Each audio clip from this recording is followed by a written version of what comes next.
रायपुर से इस वक्त की बड़ी खबर है, जहां मंत्रिमंडल विस्तार के बाद विभागों का बंटवारा हो चुका है। नवनियुक्त मंत्रियों को अपने अपने विभाग मिल चुके हैं। सीएम विष्णुदेव साय ने एक्स पर पोस्ट कर ये जानकारी दी है। स्कूल शिक्षा, ग्रामोद्योग, विधि एवं विधायी कार्य मंत्री बने हैं गजेंद्र यादव, और इसी के साथ गुरु खुशवंत साहब को कौशल विकास, तकनीकी शिक्षा और रोजगार विकास विभाग दिया गया है। राजेश अग्रवाल को पर्यटन, संस्कृति, धार्मिक न्याय एवं धर्मस्व विभाग दिया गया। अन्य मंत्रियों के विभागों में भी फेरबदल हुआ है। और ज्यादा जानकारी के साथ रायपुर से हमारे सहयोगी सुधीर लाइव जुड़े हुए हैं। सीधा रुख करते हैं सुधीर का। सुधीर, जो अटकलों का बाजार था अब वो ठंडा हो चुका है। मुख्यमंत्री विष्णुदेव साय ने कल स्पष्ट कर दिया था कि बहुत जल्दी मंत्रिमंडल का विस्तार हो जाएगा। आज मंत्रिमंडल का विस्तार तो हुआ ही हुआ। जो 3 गाड़ियां तैयार की गई थी उस पर तीनों मंत्री बैठ के रवाना भी हुए, मंत्री पद की शपथ भी ली, और तो और मंत्रिमंडल के विभाग का बंटवारा भी हो चुका है। अभी फिलहाल क्या अपडेट है?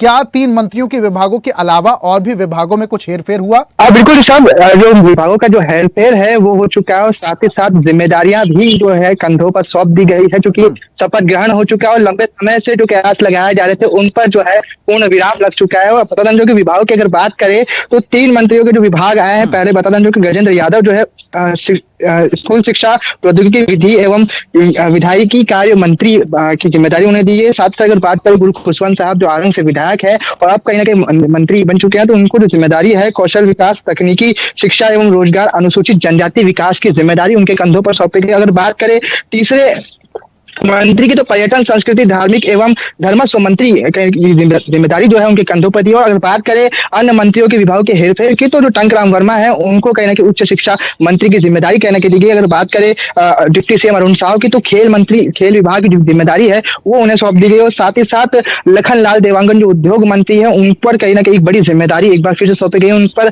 जो है आबकारी विभाग की जिम्मेदारी दी गई है। तो मान सकते हैं एक और जहां मंत्रिमंडल का विस्तार हुआ है तो कहीं ना कहीं जो जिम्मेदारियां हैं उन पर भी कहीं ना कहीं विभाजन किया गया। और साथ ही साथ इस प्रकार से अब देखना खास कि जो विभागों की जो जिम्मेदारी दी गई है वो किस प्रकार से निभाते हैं, और जो मंत्रिमंडल विस्तार के बाद जो कयास लगाए जाते हैं उन पर अब कहीं ना कहीं एक बार जो विराम है वो पूरी तरीके से लग चुका है। और अब विभागों की जिम्मेदारी जो है वो बखूबी जो तीनों मंत्री हैं वो निभाते हुए नजर आएंगे। सब बिल्कुल सुधीर, मंत्री पद को लेकर तमाम विधायकों की जो लिस्ट थी बहुत लंबी थी, लेकिन आखिरकार 3 नाम तय हो चुके हैं। बहुत शुक्रिया तमाम जानकारी हम तक साझा करने के लिए।